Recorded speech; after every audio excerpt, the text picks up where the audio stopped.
Welcome everybody. I wanted to do a live for you today about how to be more empowered as a giver, a highly sensitive person, an empath, whatever name resonates with you.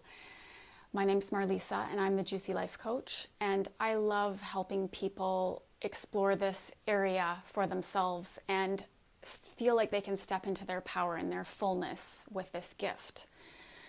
So if you're understanding that you love to give, that you love to listen to people to help, but find that it drains you, there's some ways that you can protect your own energy.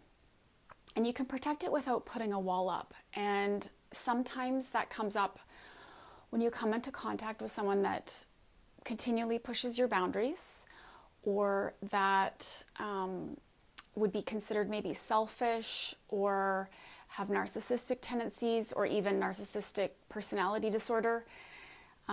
Again, we identify with some of these things like empath, highly sensitive person, and an HSP, and we see other people. I don't want to get too connected to labels of who we are, who they are, so allow some fluidity with that. It'll really help you in this journey. If you're coming across someone who you feel like, that's a sign that they're a boundary crosser. The first thing is to learn more about your qualities and to learn more about their qualities. And I mean that as, put on the investigator's hat and learn more about yourself. Because when we get that feeling of like, someone just crossed my boundary, it's actually great information to go, okay, let me work this backwards. What happened here? And say, I'm exhausted. I'm juggling a lot of things. I've got a lot on my mind. I allowed myself to be interrupted. I was working and I allowed my partner, my mother, I answered a phone call, whatever. Go back and look at the scene and what happened, because it's full of information. And it can give you a lot of information about what you need to take care of yourself, to be the best listener, participant, live by your values in these situations when they come up. So that's one thing. The other thing is learning about their qualities, as in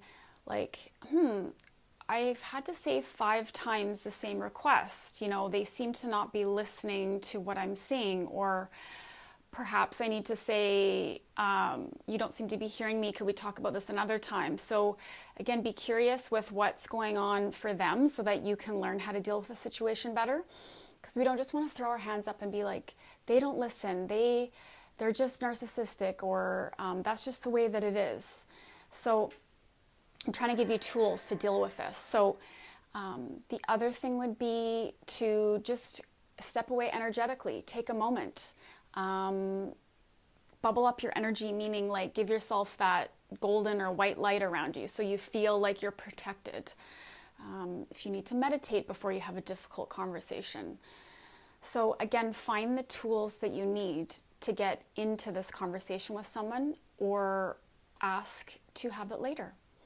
You might have to repeat your ask, repeat your boundary, repeat your request. Make sure you stick to it, that you don't get pulled off course.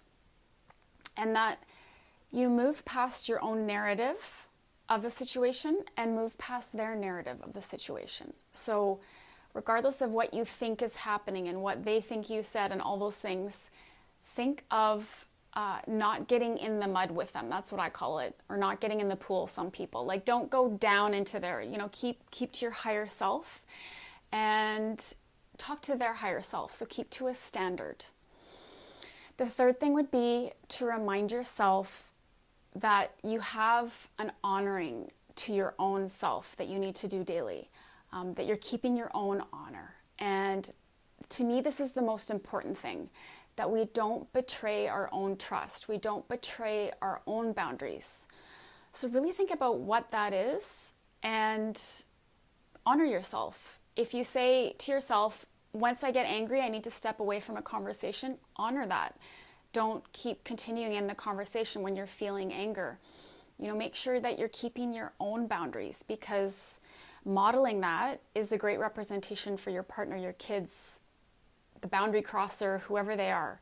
So those are the three things. Learn more about your qualities and their qualities of what's going on, and you can step away energetically. The second thing is move past your narrative of what you think is happening and their narrative. So again, what do you want and why? If what you're wanting is kindness, getting into a fight doesn't help with that. So move past the narrative. And the third thing is honoring yourself. So keeping your word to yourself. It's the most important thing, is that you trust yourself. If you guys have any questions, drop them below. I'll